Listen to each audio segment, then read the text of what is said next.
Hello అండి విజ్ఞాన్ గారు. Hit 3 చూసారా? ఏమండి ఆ రక్తం? హిట్ 2లోనేమో లాస్ట్‌లో ఆ సుహాస్ నిజంగానే భయపెట్టాడు. ఆ రక్తం ఏందో బాబోయ్! ఆ యాక్టింగ్‌తో చంపేసాడు అనుకుంటే, నాని గారు ఇంకేదో చేయబోతున్నారు. హిట్ 1, 2, 3కొచ్చేసరికి ఏంటో కాస్త ఆ మోతాదు, రక్తం మోతాదు లేకపోతే ఆ థ్రిల్లింగ్ విషయం పక్కన పెట్టేస్తే ఒకలాంటి జుగుప్సాకరంగా అంత బ్లడ్ చూస్తే భయమైతది కదా! ఆ జోనర్‌లో పట్టుకెళ్తున్నారేమో అనిపిస్తుంది. మనం ఆ టీజర్‌లో, ట్రైలర్‌లో చూసినప్పుడు. ఏంటంటారు? ఉంటదా నిజంగానే అంత భయం? సినిమాని వదిలేద్దాం, రెగ్యులర్గా మాట్లాడుకుందాం. హ్మ్. ఇప్పుడు మీర్పేట ఇన్సిడెంట్ ఉంది, ఆమెను చంపేసి ముక్కలు ముక్కలు చేశాడు హస్బెండ్ అని. వాడిని ఏం చేయాలి? ఏం చేయడం ఏంటి? జైల్‌లో పెట్టాలి. అంతే. ఆ!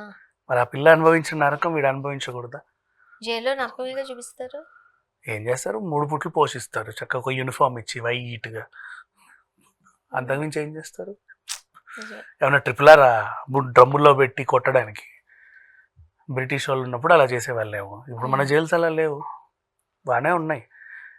కరుడు కట్టిన ఉగ్రవాది తీవ్రవాదిని కూడా హ్యాపీగా ఉంచుతున్నారు లోపల. నెక్స్ట్ సరే, ఇంకొక అమ్మాయిని అత్యాచారం చేసి పెట్రోల్ పోసి మరీ చంపేశాడు. వాడిని ఏం చేయాలి? జైల్లో పెట్టాలా? జైల్‌లో పెట్టాలి. బట్ కఠిన శిక్షలు విధించాలి. కదా. నేనైతే అది చెప్తాను. ఇంకా అట్లా ఒక 10 మంది అమ్మాయిల్ని, ఇంత పసికందుల్ని 6 months 9 months బేబీలు బేబీస్. తీసుకెళ్ళి ఇలా తలకి తల మెడకుండా వేరు చేసేసి చంపేస్తే, పోనీ ఇది చెప్పు, లుంబిని పార్క్లో బాంబు పెట్టడం, గోకుల్ చాట్లో టిఫిన్ బాక్స్లో బాంబు పెట్టి ఒక 20 మందిని చంపేసినోడిని ఏం చేయాలి? అదే చెప్తున్నా. కఠిన శిక్షలు పడాలి వాళ్ళకి. సో మనం అనుకుంటాం గానీ జైల్‌లో సత్ప్రవర్తన వచ్చేస్తది అంటారు గానీ ఇంత ఇంత క్రూరంగా ఆలోచించే వాళ్ళ మైండ్‌లు మారతాయా అసలు సో అనిపిస్తది నాకు. అట్లాంటి స్టోరీని ఎంచుకున్నారు హిట్ 3లో. ఓకేనా. ఒక బ్రూటల్ పోలీస్ ఆఫీసర్ తన కళ్ళ ముందు జరిగిన కొన్ని కేసెస్ అన్ని చూసిన తర్వాత, ఇంత పసికందుని తల నరికి చంపడం, ఇంకొక చిన్న పిల్లని రేప్ చేసి కిరోసిన్ పోసి చంపడం, ఇంకొకరిని ఏదో చేయడం, ముసల్దాన్ని చంపేయడం బంగారం కోసం, ఇట్లాంటివన్నీ చూసిన కల్లారా చూసిన పోలీస్ ఆఫీసర్ అది దొరికితే ఎలా ఉంటుంది ఒక ఇన్నసెంట్ క్యారెక్టర్కి? నా చెల్లికో నా తల్లికి ఇలా జరిగి ఉంటే ఏంటి అనే భయం ఉన్న ఒక సిన్సియర్ పోలీస్ ఆఫీసర్కి వాడు ఆ ఉగ్రవాది దొరికితే ఏం చేస్తాడు అనేది మనకు కళ్ళ కట్టినట్టు చూపించాడు. ఓకే. అలా చూపించేసరికి సినిమా కొంచెం వైలెన్స్ ఎక్కువైందనే ఫీలింగ్లో ఆడియన్స్ ఉన్నారు. ఆహా! 'నాని' గారిని మనం ఎంత కోపంలో చూసినా సరే, ఒకలాంటి ఆ రొమాంటిక్ సెన్స్ చిన్నగానే మళ్ళీ పెద్ద రొమాన్స్ కూడా ఆయన ఏం జేయరు. చిన్నగా రొమాంటిక్‌గా ఒక మంచి క్యూట్ అంటే ఇంటర్వెల్ బ్యాన్ తర్వాత ఒకలా ఉండొచ్చు. లేకపోతే ఫస్ట్ హాఫ్ ఒకలా ఉండొచ్చు. ఒక 2 వేరియేషన్స్ 'నాని' గారిలో మనం చూస్తాం. కానీ మొత్తం అంతా ఏదో పెయింట్ పూసి పెయింట్ డబ్బా నుంచి తీసిన మాదిరి రక్తం. ఆ చేతి నిండా రక్తం. నేను మనిషిని ఎలా అంటే, నేను ఎందుకు ఇన్ని ఎగ్జాంపుల్స్ చెప్పనా, మనిషి అనేవాడు ఎలా ఆలోచిస్తాడంటే, ఇట్లాంటి అన్యాయాలు జరిగినప్పుడు మాకప్ప చెప్పండి సార్, వాడిని తల మొండం మేము వేరు చేస్తాం, కాల్చి పడేస్తాం, నరికి పడేస్తాం అని అంటారు. ఆవేశాలు ఉంటాయి. అదే ఆవేశాన్ని సినిమాల్లో చూపిస్తే, వాట్ ఈస్ దిస్ ఆవేశం, మనిషి అంటాడు ఇలా చేస్తారా అంటాడు. రెండు రకాల మైండ్ సెట్ నీకే ఉన్నప్పుడు నువ్వు ఎందుకు యాక్సెప్ట్ చేయలేకపోతున్నావు? ఇప్పుడు తెర మీద హిట్ 3 కనబడింది, అది జరిగింది అన్యాయమే, వాడు ఒక ఉగ్రవాది. ఆ ట్రైలర్ చూడండి మీరు కూడా. అవును. చిన్న పసికందండి, 11 నెలలు, వాడు ఏం చేసుకుంటాడో అర్థం కావట్లేదు. ఒక తెల్ల ఆవేదన. వాడేమో చూస్తే ఇంత పెద్ద కత్తి తీసి ఆ పిల్లని నరకపోయాడు, చూస్తే మనకి అమ్మో అనిపించింది. అవునా? అప్పుడు సేమ్ ఈ ఇన్సిడెంట్స్ బయట రోజు జరిగేవి, వాడిని మాకప్ప చెప్పండి, వాడిని నరికేస్తాం కొడి చేస్తామని అన్న జనాలు ఉంటారు కదా, వాళ్ళకి మరిగిపోతూ ఉంటుంది రక్తం. నిజంగా వాడిని అప్పచెప్పినా వాళ్ళు అలాగే చేస్తారు. నిజమే. అవునా? చేసి చూసి అప్పుడు కసి తీర్చుకుంటాడు. ఆ ఆవేశాన్ని తెర మీద దృశ్య రూపంలో చూపిస్తే మాత్రం అప్పుడు అందరూ సంఘ సంస్కర్తలు అనమాట. ఏంటిది, ఫ్యామిలీస్ వెళ్ళే సినిమాలేనా ఇవి, ఇలాంటివా చూపిస్తారు అని చెప్పేసి మనిషి అనేవాడు ఇలా ఉన్నాడు అంతే. ఇకపోతే ఆ సినిమా నీకు నిజంగా వైలెన్స్ చూపిద్దామనో మిమ్మల్ని గందరగోళంలో నెట్టేద్దామని వాళ్ళ ఆ సినిమా తీలా. నానికి కూడా he's also a good director, తనకో సెన్స్ ఉంది. He's also a producer, audience pulse తెలుసు, కొన్ని సినిమాలు నిర్మించాడు కాబట్టి. ఈ సినిమా కూడా తానే ప్రొడ్యూసర్, చేతులారా జనాల్ని ఏదో చేయాలనుకోడు. అదే కదా నా డౌట్ ఇక్కడ. నెక్స్ట్ ఇక్కడ ఏంటి, ఒక క్రైమ్ని నిజంగా మనకు చూపించాడు. ఆ పోలీస్ ఆఫీసర్ కూడా ఉంటది ఇట్లా చేశాడా వీడు, అసలు మనిషా, వీడిని ఏమనాలి అని. ఆ ఆవేశాన్ని మనకి చూపించారు తెరపై. చాలా సినిమాల్లో పోలీసులు లాస్ట్ కి వదిలేస్తా ఉంటారు నిజం తెలిసి కూడా, తెలుసా మీకు? అవి వేరే స్టోరీలే. వదిలేస్తా అంటే వాళ్ళకి తెలుసు వీళ్ళే చేశారు అని వదిలేస్తారు, ఎందుకంటే వాళ్ళు పోలీస్ యూనిఫామ్ పైకి వేసుకున్న లోపల వాళ్ళకంటూ ఒక మనసు ఉంటది అని. కదా మరి అంత క్రూరంగా భయంకరంగా పోలీస్ ఆఫీసర్ ఉంటే ఎలా? అంటే చిన్నపిల్లలు 10 మందిని చంపేస్తున్నావు నువ్వు, అబశుభలేని ఆడపిల్లలని అండ్ ఇంకో ఎవరెవరినో. ఇంతకుముందు బ్లర్ పెట్టేవారు, అప్పుడు బ్లర్ పెట్టట్లేదు, కంటికి అలవాటు అయిపోయింది అనుకుంటున్నా. అలవాటు అయ్యింది, అవును కదా, ఈ కరోనా తర్వాతే అలవాటు అయ్యాయి ఇవన్నీ. ఇంతకు ముందు పొడిచేవారు కానీ అది బ్లర్ చేసేవారు. అసలు పొడిచిందే చూపేవాళ్ళు కాదు. మనకి ఒక పాత సినిమా చూపిస్తా చూడు, సరిగ్గా నాలో సినిమా చూడు, ఒక బ్లాక్ అండ్ వైట్ కొంచెం ఈస్ట్ మన కలర్, ఒరే అని కత్తితో వస్తాడు, ఇటువైపు కెమెరా ఉంటది, వాడు ఇట్లా పొడిచినట్టు చూపిస్తాడు, వీడి మొహంలో ఎక్స్ప్రెషన్ ఉంటది.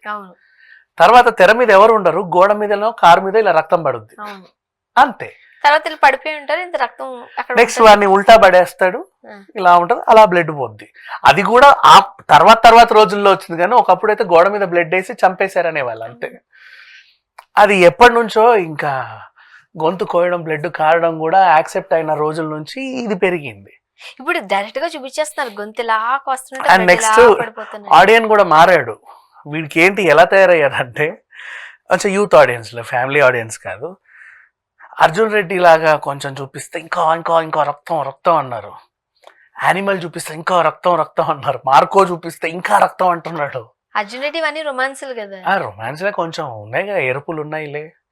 ఆ తర్వాత ఇంతకు ముందు రొమాన్స్ అంటే పువ్వుల చోట్లు ఉండేవి, ఇప్పుడు అట్లా లేదు. సో మార్కో తెలుసుగా, చూసానమ్మా. అది సాటిలైట్ లో బ్యాన్ చేశారు మార్కోని. మీకు అర్థమైందా సినిమా ఏంటి అసలు? నేను చూసాను సాటిలైట్ లో, బ్యాన్ కాకముందు చూసా, వచ్చింది కదా ఛానల్లో, సోనీ లివ్ లోనో దేంట్లోనో వచ్చింది. ఓటీటీలో ఉంది, సాటిలైట్ టీవీలో బ్యాన్ చేశారు. బ్యాన్ చేయాలి. నేను చూసాను ఆ సినిమా, ఒక రీజన్ అయితే ఉంది, బట్ ఏమో మరి అది నాకు కూడా అర్థం కదా. దానికి మరి అంతలా కొట్టాల్సిన పనే ఉందా అనే ఒక రీజన్ అనిపిస్తుంది మనకి. అంటే వాడు మరీ అంత పెద్ద క్రైమ్ ఏం చేసి ఉంటాడు, నువ్వు అంతలా కొట్టడానికి అనిపిస్తుంది. It happens. బట్ సినిమా చూసారా, ఇది యాక్చువల్ గా ఒక రకంగా చెప్పట్టు మాట్లాడుకోవాలి కూడా, పరిధి దాటిపోతుంది. తమిళ సినిమాలు చూసారా మీరు? తమిళ సినిమాల్లో ఏదైనా ఒకసారి చెప్తా, నార్మల్ గా మన తమిళ సినిమాల్లో మేకప్లు ఉండవు, సారీ మలయాళం సినిమాలు మేకప్లు ఉండవు. మలయాళం సినిమాలు ఒక ఫ్యామిలీ ఓరియంటెడ్ వెళ్తుంది. నీకు క్రైమ్ థ్రిల్లర్స్ చూపించిన రక్తపాతాన్ని చూపించరు. కానీ ఈ మధ్య కాలంలో పని అని ఒక సినిమా వచ్చింది, పిఏ అని, మన అమ్మాయి అదే కొంచెం డిఫెండమ్ ఉంటారు కదా, తను క్యారెక్టర్ వైఫ్ ని, అభినయ గారు, జోజు ఎవరో హీరో, నాకు పేరు గుర్తుండు. వాళ్ళ వైఫ్ ని ఏదో అంటారు, ముగ్గురు ఆకతాయి పిల్లలు, మనకి ఎంత కోపం వస్తుందో తెలుసా, ఇద్దరు పిల్లల మీద ఎంత కోపం వస్తుందో మనకి. తర్వాత నేనే రియలైజ్ అయ్యా, అంటే ఎంత బాగా చేసి ఉంటారు. ఎన్ని ఇయర్స్ ఉంటే వాళ్ళకి, నిజంగా 17-18 ఇయర్స్ ఉంటే ఆకతాయిలు ఇద్దరు, ఒక వాళ్ళ వైఫ్ ని కాస్త మిస్బిహేవ్ చేస్తే ఇతనికి కోపం వస్తుంది, బట్ వీళ్ళు చేసే పనులు వాళ్ళని రెచ్చగొడతాయి. ఒక మలయాళ సినిమాలో రక్తాన్ని లాస్ట్ లో చూపించారు ఇలాగా, మనం యాక్సెప్ట్ చేస్తాం వాళ్ళని. సూక్ష్మదర్శిని కూడా అంతే, కడగడం రక్తం లాస్ట్ లో ఒక సీన్ లో చూపించారు, నీకు సినిమా అంతా రక్తాన్ని ఇప్పుడు అదే యాక్చువల్ చెప్పాలంటే వాళ్ళు ఏదో మిస్బిహేవ్ చేస్తారు, అతనికి ఏదో కోపం వస్తుంది, ఆ కోపాన్ని ఇలా వీళ్ళు వాళ్ళని పోక్ చేస్తా పోతారు సినిమా అంతా, మనకు కూడా కోపం వస్తుంది.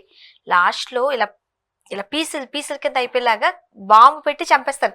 పొడుచుకోవడాలు కాదు కూడా, అవి కొట్టేసి కట్టేసి బాంబ్ బ్లాస్ట్ లా చేసేస్తారు వాళ్ళని. అదే అమ్మ బాబాయ్ మలయాళం సినిమాలు ఎంత భయంకరమా అనిపించింది.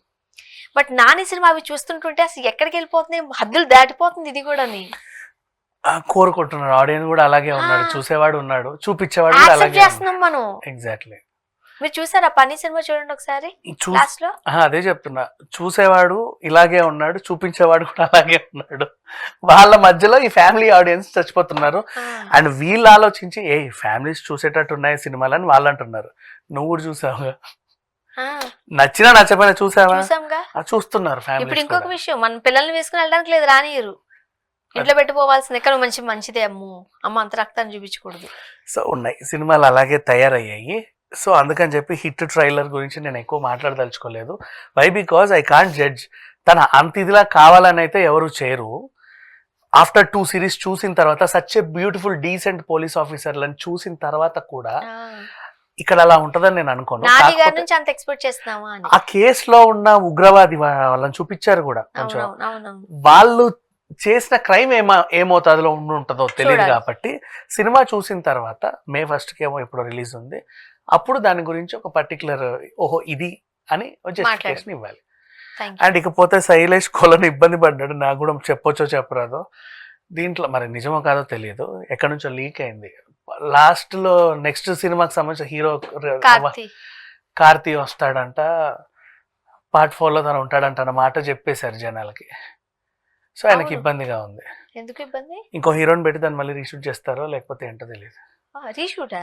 అంటే ఇప్పుడు హిట్ 2 కోడిబుర్ర వీడే అని తెలిస్తే సినిమా చూస్తావా? హిట్ ప్రతి సిరీస్ లో వీళ్ళు ఏం చేస్తున్నారు, అవును ప్రీ క్లైమాక్స్ లో వీళ్ళని రివీల్ చేస్తున్నారు, క్లైమాక్స్ లో నెక్స్ట్ హీరోని రివీల్ చేస్తున్నారు. అవును వీళ్ళకున్న రెండే. అవును. కానీ ఎంతకన్నా ఫస్ట్ డే తెలిసిపోతాయి పాపం, ఫస్ట్ డే ఫస్ట్ షోకి తెలిసిపోతాయి. అప్పటిదాకా నా క్యూరియాసిటీ పెంచాలి. ఈ లోపే అది వాళ్ళే ఇంకా విలన్ ఎవడో కూడా చెప్పేయండి, ఇంకెందుకు చూసేది సస్పెన్స్ థ్రిల్లర్స్. పాపం వాళ్ళు ఇబ్బంది పడుతున్నారు అలా. చూద్దాం. Thank you.